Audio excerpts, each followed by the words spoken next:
সাকিবের ব্যক্তিগত লাইফকে ঘৃণা করলেও ক্যারিয়ার লাইফকে ঘৃণা করি না, এ কি বলছেন বুবলি। হ্যালো ভিউয়ার্স, বিস্তারিত জানতে চ্যানেলটি সাবস্ক্রাইব করে সম্পূর্ণ ভিডিওটি দেখুন। সুপ্রিয় দর্শক, সোশ্যাল মিডিয়ায় নতুন করে আলোচনা সমালোচনা তৈরি করলো সাকিব। ক্যারিয়ার জীবন নিয়ে বেশ আলোচনায় থাকলেও ব্যক্তিগত জীবন নিয়ে বেশ সমালোচনার মধ্যে থাকেন। মাঝে মধ্যে দেখা যায় সোশ্যাল মিডিয়ায় একজন আরেকজনকে নিয়ে অনেক বাজে মন্তব্য করতে, আর সেই কারণে তো ভক্তদের নানা রকম মন্তব্য রয়েছে সাকিব ও বুবলিকে ঘিরে। কেউ কেউ ধারণা করছে হয়তোবা সাকিব বুবলি ভবিষ্যতে মিলে যাবে, আবার কেউ কেউ ধারণা করছে কখনো মিলে যাবে। এই সকল নিয়ে চলছে সোশ্যাল মিডিয়া আলোচনা। এর মধ্যে সাম্প্রতিক এক সাক্ষাৎকারে উপস্থিত হয়েছিলেন শবনম ইয়াসিন বুবলি।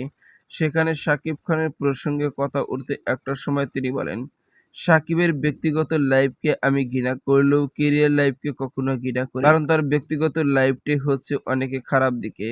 আমাকে ভালোবেসে বিয়ে করে স্ত্রী হিসেবে স্বীকৃতি দিচ্ছে না, ছেলেকে খোঁজ খবর নিচ্ছে, আর সেই কারণে আমি তার ব্যক্তিগত লাইফকে ঘৃণা করি, কারণ তার সিদ্ধান্ত সবসময় ভুল। কোন সিদ্ধান্ত নিলে তার পরিবার, তার আত্মীয় স্বজন সকলে ভালো থাকবে, নিজেও ভালো থাকবে, সেটা বুঝতে পারে না সাকিব। তার অন্যদিকে তার ক্যারিয়ার জীবনকে আমি অনেকটাই ভালোবাসি, কেননা তার ক্যারিয়ার জীবনে যেভাবে কাজ করে যাচ্ছে, দেশের উন্নয়ন করে যাচ্ছে, দেশকে অন্যকে উঁচু নিয়ে যাচ্ছে। তার ক্যারিয়ার জীবনে যে সকল সিনেমা দর্শকদের উপহার দেয় সবকিছু বাজিমাত করে ফেলে সোশ্যাল মিডিয়ায়, আর সেই কারণে তো ভক্তরা তাকে অনেক বেশি ভালোবাসে, পাশাপাশি আমিও অনেক বেশি ভালোবাসি। আর সেই কারণে আমি বলতে চাই, তার ব্যক্তিগত লাইফকে আমি ঘৃণা করলেও ক্যারিয়ার লাইফকে কখনো ঘৃণা করি না, এমনই মন্তব্য শবনম বুবলির। তো সুপ্রিয় দর্শক, ভিডিওটি আপনার কাছে ভালো লাগলে একটা লাইক দিন।